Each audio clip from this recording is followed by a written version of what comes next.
Hi, my name is Genevieve Gluck, and I spoke with Caitlin Roper about the publication of her new book from Spinifex Press called Sex Dolls, Robots, and Women Hating, A Case for Resistance.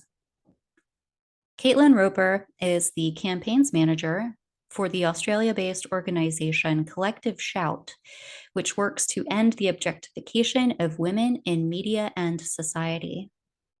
In her book, she presents several common arguments made by proponents of sex dolls and sex robots and sets about debunking them and criticizing them.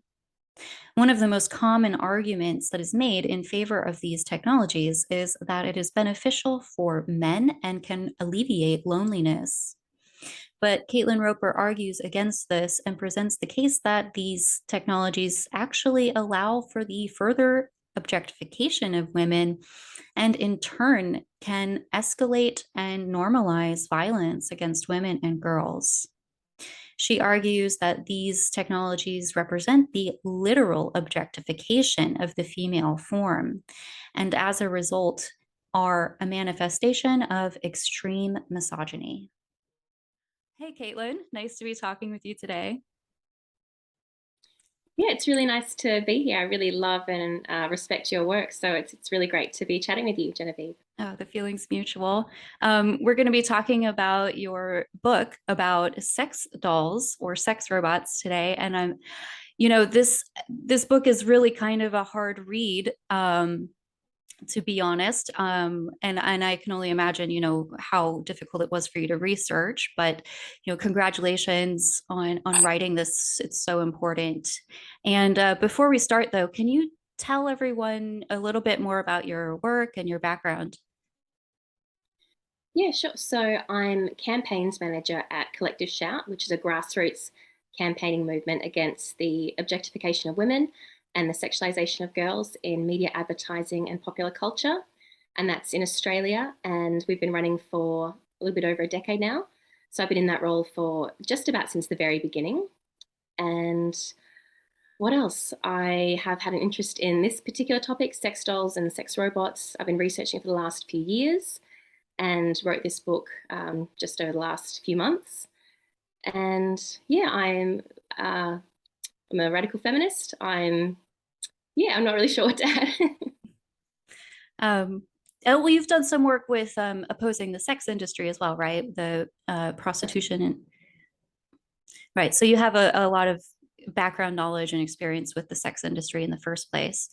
Mm. So, you know, tell us about the process of writing this book and why you decided to do it. Basically, I started researching this topic a few years ago, and as I was reading the academic literature in this space, and there's very little empirical data. It's mainly kind of speculative, like the potential uses for sex robot technology and the ethical issues with it all. But a lot of what I was reading, I was really staggered because it was so pro sex robot with all about here's all the potential benefits for men, although it was often, couched in a very gender neutral way. But it was just about here's all the benefits, here's how sex robots will make everyone's lives better. And here that, people could use them for this and this. They could be the answer to loneliness or people who are disabled or elderly or all these, supposed benefits to sex dolls and sex robots. And there was very little, if any, consideration for the implications for women and girls. And that's with the exception of Kathleen Richardson, feminist anthropologist, who's been doing some great work in this space. But other than Kathleen, it was very just pro sex robot. And some of the ideas that were expressed were just so far fetched and so disconnected from women's reality. And just, I was really staggered by what I was reading. And a lot of it sort of sounded like men's rights activism kind of content. And like this idea, for example, that, men suffered from sexual deprivation or sexual inequality. And that meant they couldn't have sex on demand, sex in the way they wanted it, when they wanted it, all those things. And that meant that men, were experiencing inequality. And so I was really, having read all this stuff, I thought people need to actually know what is going on. They need to know these are the arguments being made. They need to understand the level of misogyny at play, whether that's in the trade itself, from the manufacturers or from the buyers, or from the academics and the pedophile rights advocates who are all really pushing the development of these dolls. So I thought people just need to know what's going on here. I can't even, yeah, I just thought this has to be out there for people to know what's going on. Right. And let's start there, actually. Let's start with the pedophile activists and the push to normalize what you refer to as child sex abuse dolls, which are exactly as it sounds. These are dolls that are made to resemble children, very often little girls. And in many countries they are illegal, but they're, as you've been documenting, there's a black market in it. Well, not even quite such a black market. It's sort of out in the open online in some ways. So can you talk about that industry, the rationale behind making these dolls? Sure. So over the last few years, as I've been researching this topic, I've come across child sex abuse dolls. These are sex dolls modeled on the bodies of children. And overwhelmingly, these are made in the likeness of little girls. I've seen a few modeled on the bodies of little boys, but they're almost all little girls. And this can be little girls or toddlers or even infants. And these products are marketed for men's sexual use, and they come with penetrable orifices that accommodate men's penises. So what we're seeing is that these products are being, well, advocates of the products are arguing that they could be used to prevent child sexual abuse. This notion that if men have access to replica children to enact their fantasies of rape and sexual abuse, this will somehow prevent them from acting out their fantasies on real children. But I mean, this whole concept that, if men can practice, this will help things. If men can practice on replica children, that'll be a solution. Or that if we legitimize and men's sexual use and abuse of little girls, or if we sexualize and objectify girls and portray them as appropriate objects for men's sexual use, that again, this will somehow help rather than put children at risk. And from what I've found as well, I've been documenting over the last year or so cases where men have been found in possession of child sex abuse dolls. And this notion that it's, a doll could prevent the abuse of a real child, it doesn't work like that. It's not one or the other. What we're seeing is men who are charged with child sex abuse doll offences are almost always sexually offending against children in other ways. So almost always they're found in possession of child sex abuse material. This is images or video of children and babies being tortured, abused, and raped. And in other cases as well, they're sexually offending against kids in additional ways, whether that's contact offending or secretly filming children, and even incorporating actual children into their child sex abuse doll use. So there's been some cases where men have taken photos of real children and put them over the faces of their doll. So they're a child in their care or a child known to them, and they're still involving them in their use of these dolls. So this argument that they could somehow prevent abuse, apart from the fact that it's just completely nonsensical, it's not borne out in reality either. It's all it is doing is creating a new way for these men to prey on children, and even children they don't necessarily have access to. So children who they may not be able to be in a position where they can physically abuse them, they're still, implicating them in this. They're still violating them in that way.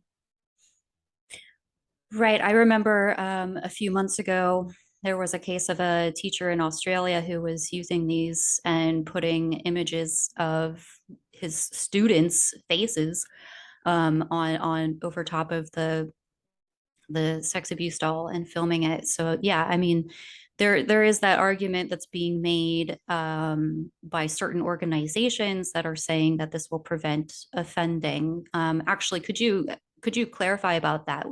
Who are these organizations saying this? Who is advocating for this? Well, there are a few academics who have an interest in pedophilia and sexual abuse who argue that these dolls could be used in that way, but they're really bolstered by groups like Prostasia Foundation, who has an interest in preserving men's access to these dolls. So they argue again that they could be helpful, they could prevent abuse, that sex toys like any other, and that it would be inappropriate for laws to be made against them because it's the government interfering in people's personal and private use of sex toys. That's what they've said. I mean, obviously, the difference here is that this is not just a sex toy like any other. It's intended to replicate and to look and feel like a little girl so that when men use it, they can enact the embodied fantasy experience of raping a child. So there's a big difference there. But these groups are, they're putting funding into research for what they call fantasy sexual outlets for pedophiles. So they talk about, being motivated by wanting to, prevent child sexual abuse, but it seems to be much more about preserving men's sexual rights in inverted commas, but men's access to virtual child sexual abuse material, to sex dolls, to all these things. Right. And I think, well, as well, a lot of these child sex abuse dolls are coming from Asia or countries where the age of consent is already quite low and not well enforced or established, right?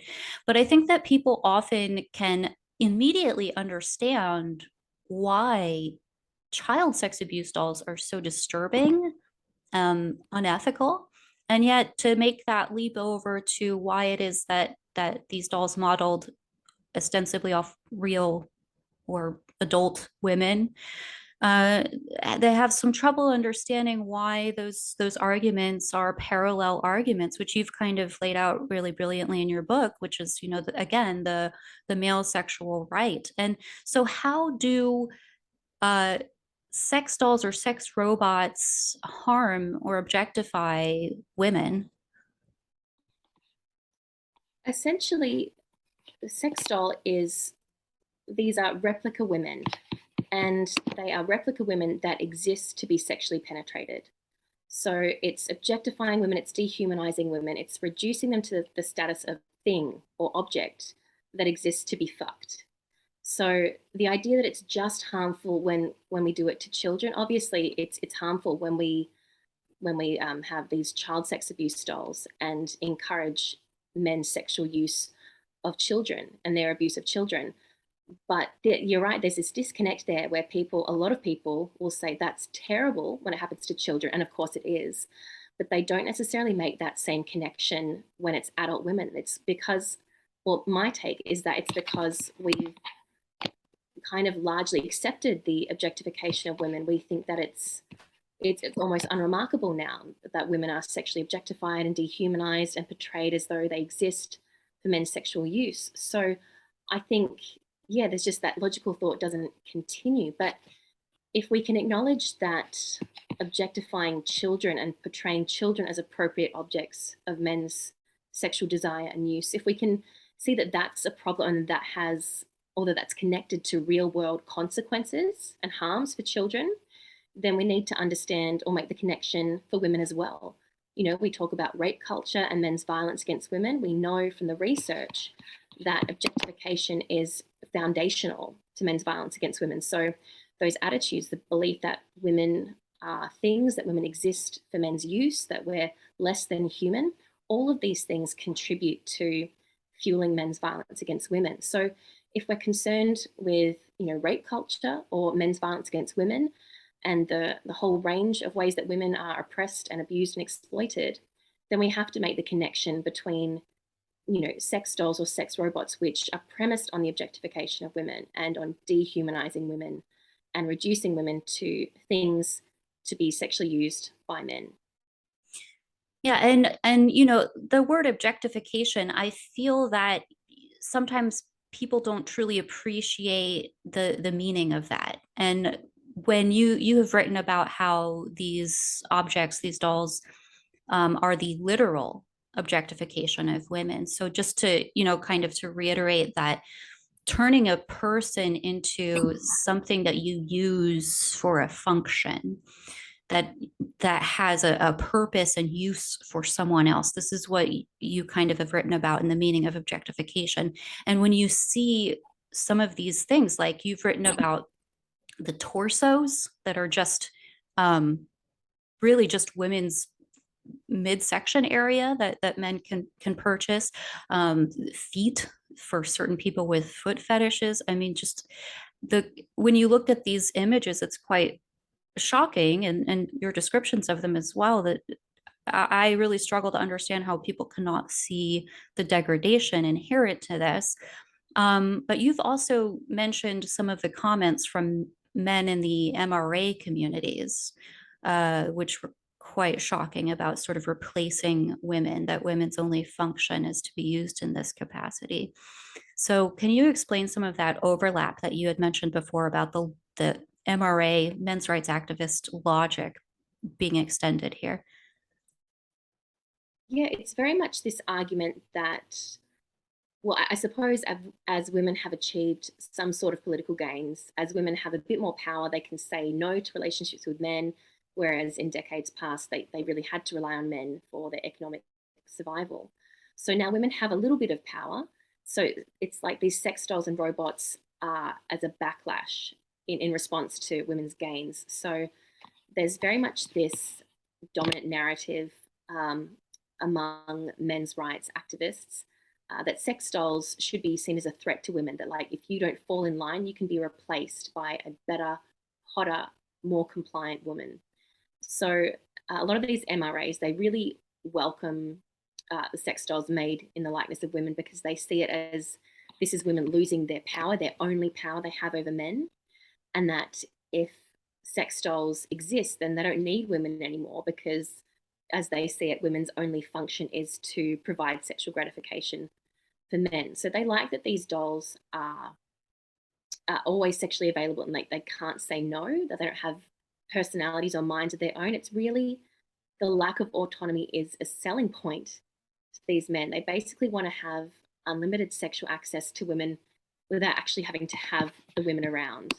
So yeah, these attitudes of misogyny are just really, it was, as I was doing this research, it was quite challenging to just be exposed to a lot of that. But again, these same sort of attitudes, expressed not so overtly, in a lot of the academic research that I've been reading. Because when you have these arguments that men need to have sex, that they're deprived if they can't have sexual access to a woman's body, and that even they might become, they might become um, risky, they might engage in risky behaviors, or sort of become a threat, or in terms of like social instability, if they can't have women made available for them. Therefore they just need a sex robot so they can have their needs met, and that'll be fine. But it's very much this idea that men have a right to sex, they are entitled to sex, and by sex it means sexual access to women's bodies.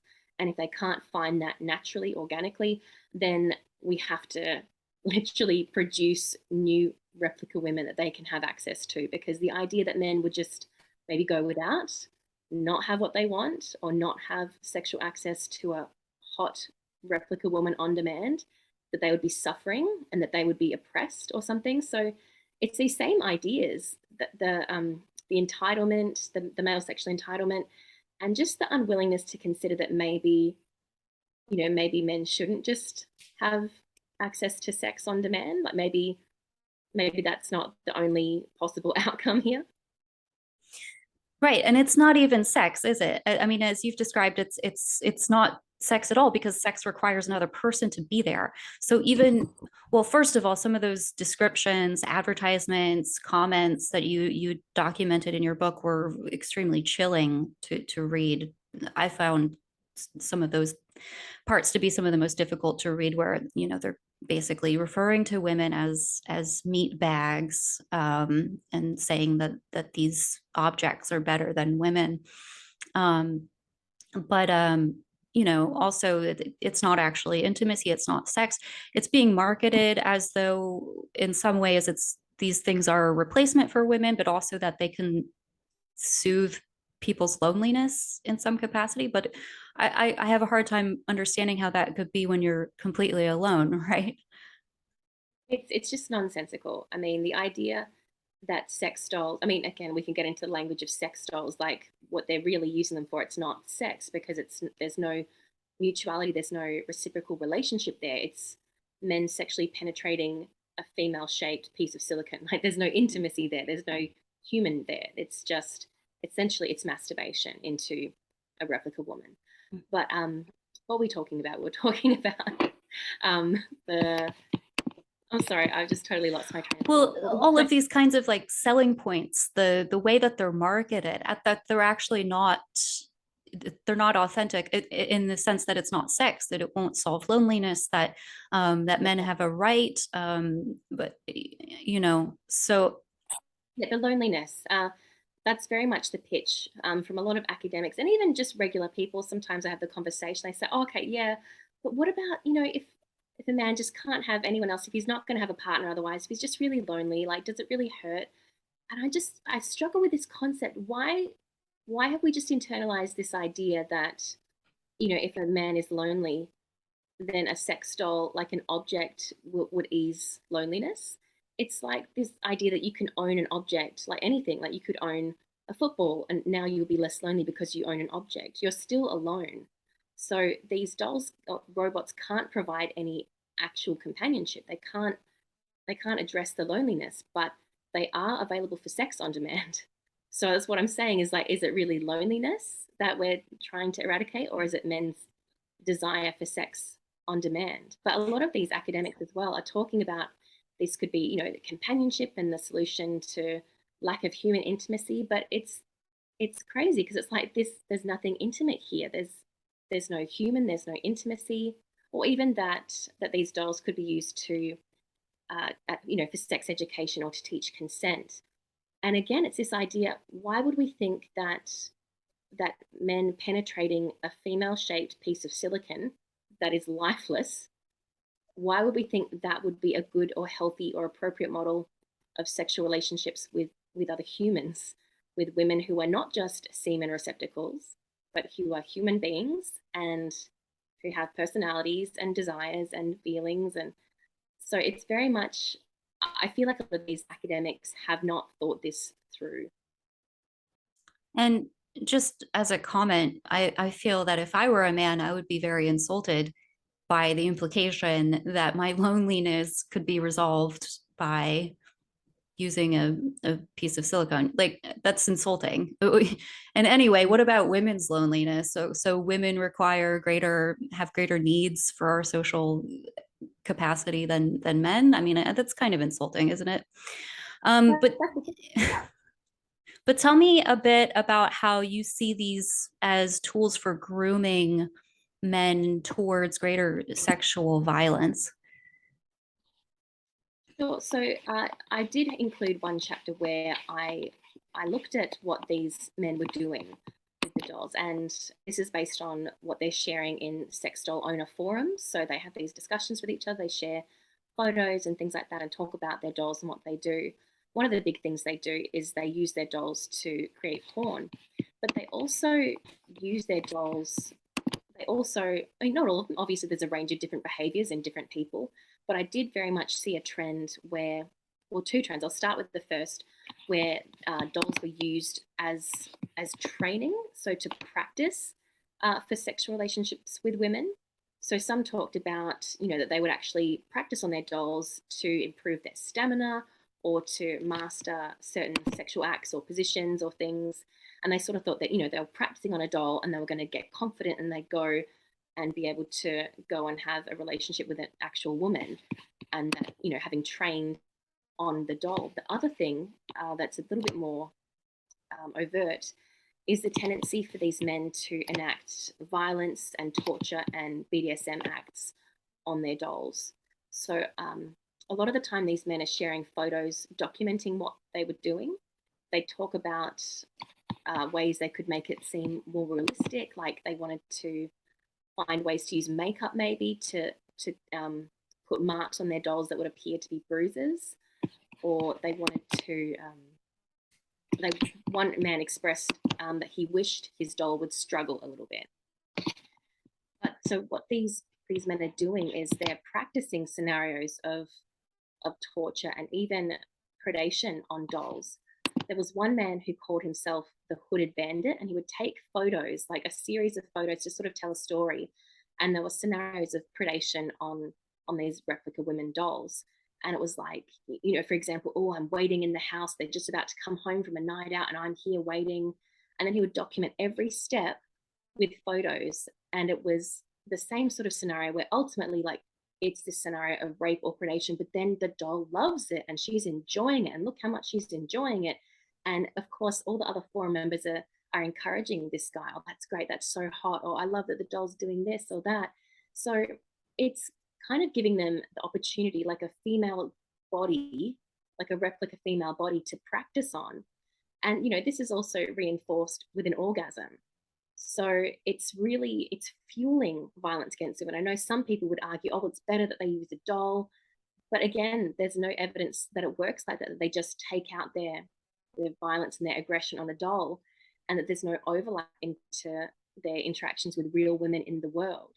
Because what they're doing is practicing and learning techniques. Like, even one man talked about how he was trying to tie up his doll. And then he's like, okay, I've come back again. That didn't work very well, but I've tried it this way. That's a bit tighter. She can't escape now. So it's like you actually have this female body to practice on, to practice ways of degrading and torturing and tying up women. And the notion that this will somehow prevent men's violence against women, when they're relating to this female bodied object that exists for their sexual use and enacting scenarios of violence and abuse and degradation, why would we think that this is good for women? Right. And it strikes me that it seems as though rape is the only crime that is thought to be preventable by practicing it. You wouldn't, for example, say rehabilitate a convicted murderer by giving them a gun and a fake doll person to shoot or kill, and say, oh, this is great because he can act out his desires without using a real person. That would be insane. Anyone would think that that is an insane form of treatment. And yet, when it comes to women, when it comes to male sexual desire, it's seen as so natural that men have to have sex. And again, I still can't stop thinking about how insulting that actually is to men who, you know, that they should be seen as, kind of uncontrollable, just wanting to have sex all the time, needing to have it.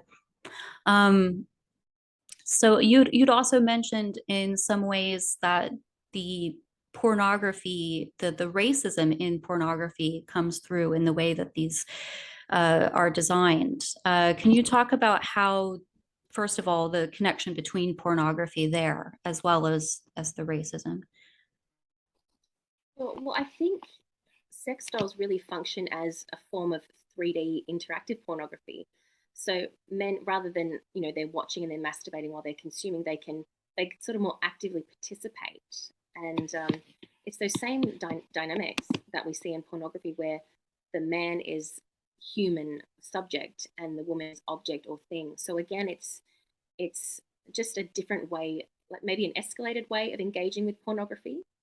But in terms of the racism, when I mean, many dolls are fair skinned. Because there are obviously so many sex dolls out there, there is going to be a range of what's available. But particularly with the way Black female bodied sex dolls were portrayed, it was very much relying on these racist, racialized, sexist porn tropes of Black women, fetishizing their bodies, using derogatory language about them, and positioning them as, always up for sex. So very much relying on those same sort of pornographic stereotypes of Black women. And in your experience in talking about this issue, what has the general reaction been when you try to talk about the harms of sex dolls? That's a great question. I think when we're talking about sex dolls modeled on children, most people can see that there are real world harms there, that that's not a good thing, and that they are pretty disgusted by that. Sex dolls in general, it's a bit mixed. I think a lot of people sort of think, oh, that's a bit weird, but I don't know if someone else likes it. Who am I to? Or the other thing is kink shaming. We wouldn't want to possibly kink shame. We wouldn't want to possibly critique a practice that degrades and harms women because men like it. But it's mainly either kind of the, oh, that's a bit weird, but I don't, want to make a judgment, or maybe, that's not my thing, but maybe some men like that or something. And then there's also the argument, which I hear a lot, which is, isn't it better though that men have access to a sex doll or a sex robot than abuse a woman in real life? And this is the same argument that's been made to justify, men's access to prostituted women in the sex trade, as though they're not real women, but as though men need to access someone as like a human shield in order to protect other more worthy women. So it's the same sort of argument being made. Again, it's like everyone has bought into this idea that men have to have sex. They have to have it in the way that they want it. They have to be able to have it on demand. And it's almost unthinkable that maybe men would not just get to have, sex on demand or sexual access to women's bodies. There's just the notion of male sexual entitlement, or the male sex right, is just so deeply entrenched, I think, that most people can't really imagine an alternative where men just don't get what they want. Right. And why is it so important for us to talk about the things that people do in private? You've written a bit about how there's the separation of the private sphere and the public sphere. Can you explain why it is important to kind of look more deeply at some of these sexual practices that go on in private? I think what we're seeing a lot of now is sexual practices that are premised on violence against women or degrading women, and they're sort of protected or shielded from any critique because they're branded as a kink. So it's sort of like someone likes this sexually, or someone gets sexual pleasure from this, often a man. Therefore, we can't criticize it because that's shaming. So it shuts down the discussion about how women are actually harmed by this. So, for an example, sexual choking or strangulation, as it's more appropriately called, where if we express something like, this is harmful to women, it's got all these risks, it's a major red flag for future homicide, that it's can cause stroke, brain damage, death, even weeks or months later. If we talk about the risks and talk about why this may not be great for women, that it's the popularizing of a sex act that could lead to women's death, then we're told, oh, you're kink shaming, or we can't talk about that because some people like it. Or so it's very much this, it's a really effective way of shutting down these discussions. But it means that we're not talking about women's experiences of violence and coercion and the role of pornography in fueling how we're having sex or how men are treating women during sex. So it's really, it's not a great thing for women, or it's a terrible thing for women when we aren't able to have these discussions and make the connections between the wider porn culture and the messages from porn culture and how they seep into our personal relationships and our intimate relationships, because they are. And I think a lot of women are experiencing, you know, having bad sexual experiences, or even with their partners or men that they're with, because this has become so normalized. And this idea that you can't critique it, you can't object, or if you don't like it, you're vanilla or sexually boring. So I think it's what it's doing is it's silencing women and preventing them from describing what is happening to them, which is terrible for women, but great for men who enjoy hurting women. Right. And I find this whole idea of, the public versus the private to be so strange because, obviously you can't separate society that way. It doesn't work like that. The decisions that each individual makes, whether it's in public or private, contributes to society as a whole, right? And there's also that argument that I hear sometimes about fantasy, that it's just a fantasy, it's not real. How would you respond to that?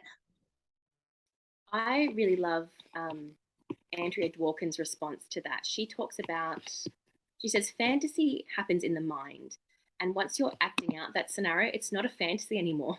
It's a real act in the world. So, in the case of sex dolls, when men buy a sex doll, when they perform sex acts on a doll in the form of a woman or a little girl, they've moved past the realm of fantasy and into the realm of behavior. I mean, maybe the fantasy is that it's a specific little girl or a specific woman, or that it, will relate to them back, that there's a reciprocal kind of relationship.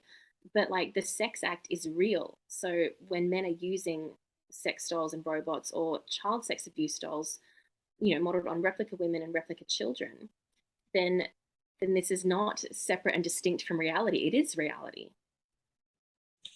Right, and their brains respond, and their bodies respond in the same way. I mean, their bodies don't know the difference, and I find that argument also can be extended to pornography because it highlights what are called mirror neurons, which gives your body the experience of as though it were. I mean, it is real. It is real for your body, and it's also very irritating when people say that it's just a fantasy. Well, if it's just a fantasy, then why do these dolls have to be as real as possible?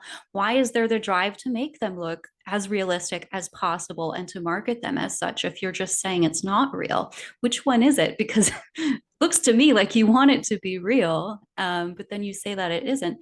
Uh, I recently saw a, a video, a news article about a man who had convinced his girlfriend to have one of these dolls made in her likeness. And he started pimping her out on OnlyFans, having her do things with this doll that looked like her and dressing her in the same clothing. Um, and there's that porn category as well that you've talked about, where, as you had mentioned, the BDSM scenarios where they're having these dolls posed in various ways, but also the making of these dolls in the likeness of actual women and children. Can you tell me about some cases of that you have seen? Yeah, so there's been a few cases that I outline in the book where women have found out about sex dolls made in their likeness. And this was, without their knowledge or consent. One woman who was an Instagram influencer, she received a message on Instagram from someone saying, "Hey, this sex doll looks like you." And she said she didn't really think much of it. She was like, "Okay, whatever." But then someone else got in touch with her later and said, "This sex doll has been given your name." And on this doll forum, the creator said it's made to look like this woman and gave her Instagram link. So, it was clearly meant to be her and even to be seen as like, oh, it's a compliment or something. But again, for this woman, the violation of knowing that her likeness had just been stolen and used to make a replica doll of herself for strange men to use and to have sex with and to enact any fantasy they wanted was obviously deeply distressing. And there was another woman whose story I outline in the book. She was a singer and had a little bit of a public following. And she received a message from a man with a photo of a doll he had made of her. And so he sent her this photo and said, "I love fucking her name doll." And she said that she was just physically ill because, as you can imagine, the distress of knowing that this has been done to you, you've been exploited in this way and violated. And I've even seen cases, or I've seen on some online forums where men have shared photos of other public figures claiming to have made dolls in their likeness. And essentially, it's not about because I really want to, I'm really attracted to this woman or something, but it's about the degradation. It's like, this is punishment. This is to humiliate this woman. This is to violate her and kind of get the dominance back. Like, she spoke out, she's done something. I'm going to show her who's boss because I'm going to have this doll. I'm going to use it and I'm going to degrade it. And there's nothing she can do about it. So it's very much about the humiliation and the violation of women. And we're also seeing cases where news articles reporting that sex doll manufacturers are getting all kinds of requests for dolls made in the likeness of someone's best mate's girlfriend or a next door neighbor and things like that. And there's no indication that they're turning these down.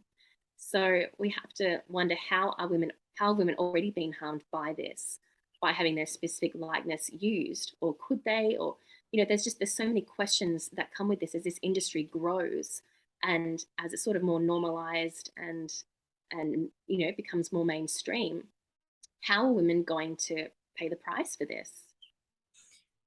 Right. And it kind of strikes at the very heart of, identity and what should be for sale, what should not be for sale. Are we going to see these objects made on the likeness of dead women because they no longer can object to it? So if we had like Marilyn Monroe being turned into one of these, that do what I'm trying to say is, do women have a right to our own likeness and to our own identity? Because this industry and others, I would argue transgenderism as well, seems to be arguing that we don't have a right to our own selfhood and our own identity.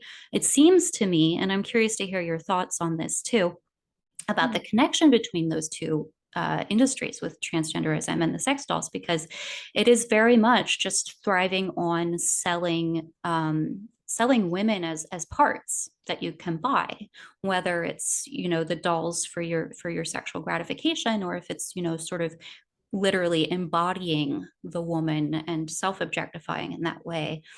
And so I wonder, how can we make the argument that women are not intellectual property, that we are not, that our identities are not commodities, essentially? And how would you suggest that we go about resisting this type of dehumanization?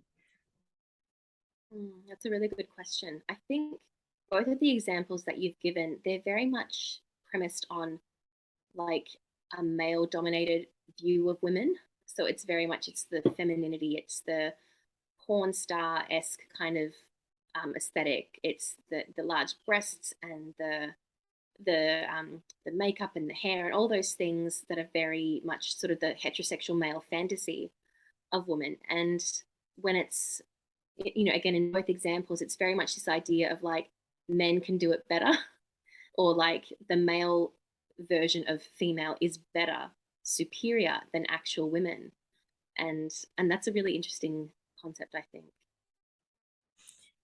Right, because it's not natural. So somehow in his construction of woman, it's superior to, let's say, the woman-made woman, the woman that gives birth, the woman-born woman, or whatever you want to call it, but the man-made woman being presented as the ideal. Yeah, so I don't know. What do you think we need to do to push back on the sex doll industry? I mean, really, we need to acknowledge that it's not just the child sex abuse laws that are a problem. We need women to be, making noise about this and saying, "Hey, this is not okay. We are people, not objects," and just fighting back. I don't know exactly what that looks like, but I think even among women, or I suppose particularly liberal feminists, there's this whole push, sex dolls, sex robots, it's just another sex positive endeavor, and all sex is good sex, and wouldn't want to kink shame, and all of that. So we're even seeing women profiting from these female bodied sex dolls, selling them and promoting them. And, because I think they've seen that this is a potentially lucrative industry. So they're thinking, how can we get in on this? But what they're doing is selling out women as a class, women as a whole, just so they can, as an individual, financially benefit from that. So So yeah, when you say women doing this, are they having their own bodies made into likenesses of these dolls, or how are they doing this? no, they're selling sex doll, Okay. manufacturing sex doll. So it's not them personally that's being uniquely harmed. It's just promoting the idea that women exist for men's sexual use. That it's empowering, even using the word empowering to describe producing female-bodied replica women for men to fuck. That's described as empowering. So I mean, the word obviously has no meaning anymore. But yeah, so there are even women who describe themselves, liberal feminists who would argue that this is good and we should embrace this. And, in reality, they're selling us all out because they're promoting this idea that, when women are the face of these products, I mean, when women are selling them and promoting them, I mean, it undermines the notion that these are fundamentally sexist, that they're premised on the objectification of women and misogyny, because there's a few women saying, I'm a woman and I'm okay with it. Mm. But really, so it does a great disservice to women who object to these, misogynistic products, because it undermines their arguments. But we really need women to be calling this out, and not just the childlike dolls, but the ones modeled on adult women too, because this affects us. The dehumanization of women, this idea that men's sexual entitlement is just absolute and cannot be questioned, that women can be made just replica women for men's sexual use, and that this is fine and okay, and no recognition that this is happening in a system of institutionalized male dominance, and that there are power differences between men and women and power structures. And yeah, basically we need women to speak out, and we need to be challenging this industry. I want to wrap up here, but I just want to ask you a little bit about, technological terrorism, and if you how you see that manifesting now, and if you see other parallels that are similar to the sex doll industry that you think are kind of converging into this technological terrorism. Yeah, so I write about sex dolls and sex robots as a form of technological terrorism against women in the book. I talk about technologies that facilitate men's abuse and violation of women. So technologies that turn women into porn, whether that's so-called revenge porn, forums where men and boys trade pornographic images of women, or the deep fake technology, deep nude apps that undress women, like virtually undress women, hidden cameras, even forums dedicated to upskirting or down blousing. So again, just taking women who did not consent or choose to be in pornography. I mean, that's a separate discussion, but like women who, just going about their day and turning them into pornography.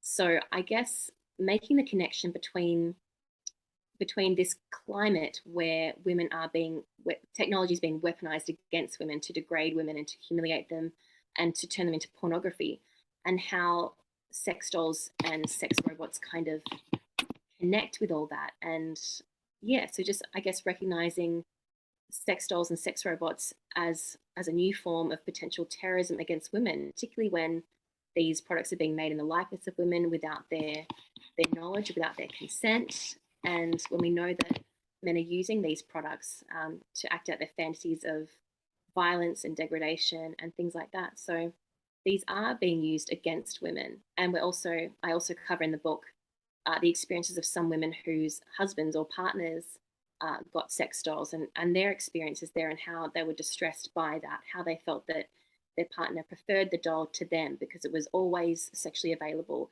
and that if they couldn't meet their partner's growing and ridiculous demands for sex, then they knew he would turn to the doll. So it's their experiences of feeling coerced and compelled to have sex with their partner, knowing that they still don't measure up. They're not as good as the doll. They're not, as hot as the doll. It's sort of got the very pornified aesthetic.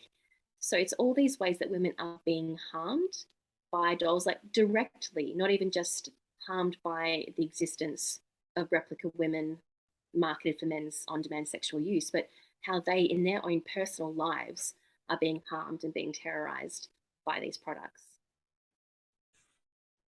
Yeah, and it's really important to talk about. I think a lot of people don't really have an idea of how rapidly this industry is growing and how quickly the technology is advancing.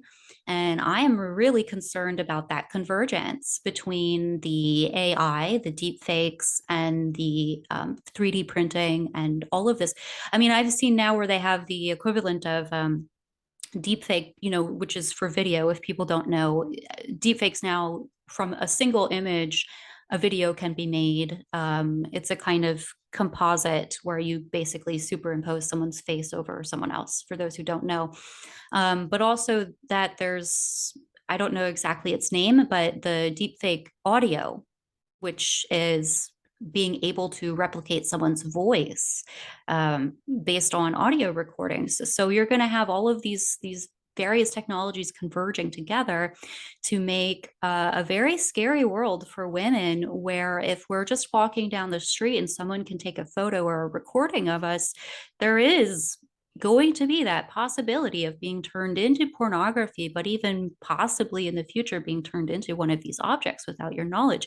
And I know that that sounds extreme, but it's where we're headed if we don't do something about this now, because the technology is advancing so quickly, like I said, but also it's very lucrative, or it will be. I mean, it's getting a lot of investment. I don't know if you happen to have looked into the funding behind that, but when I looked into like VR pornography, the VR sector is not actually turning a profit yet, because it's still new, but pornography is one of the only areas in which they're seeing such quick growth. So yeah, there is that, sorry to keep going on, but that extent to which pornography is driving these kinds of technologies as well. But you have an event for your book launch coming up next week, right? That's right, next Tuesday, the 23rd. So my book is published by Spinifex Press, which is Australia's leading feminist publisher, publishes so many wonderful books. And my book will be launched by Vivian Morrigan. So that's just like a week away. So I have to prepare for that. But that'll be great to have people come along to the online launch and talk about that. So yeah. And how can people support your work? Well, I mean, you can find the book at spinifexpress.com.au. So you can pre-order it there if you like. You can follow my work, the work of Collective Shout. I'm on social media. I'm on Twitter at Caitlin_Roper or Instagram at It's Caitlin Roper. Connect with us at Collective Shout, collectiveshout.org. We're doing lots of work in this space, particularly challenging platforms that are profiting from child sex abuse dolls. We've had a few successful campaigns on that issue. So yeah, if you're interested in that and wanting to find ways that you can be involved and little things that you can do to help, that would be great. We'd always love to have your support. Great. Thank you for talking with me today. Yeah, thanks so much, Genevieve. It was really good.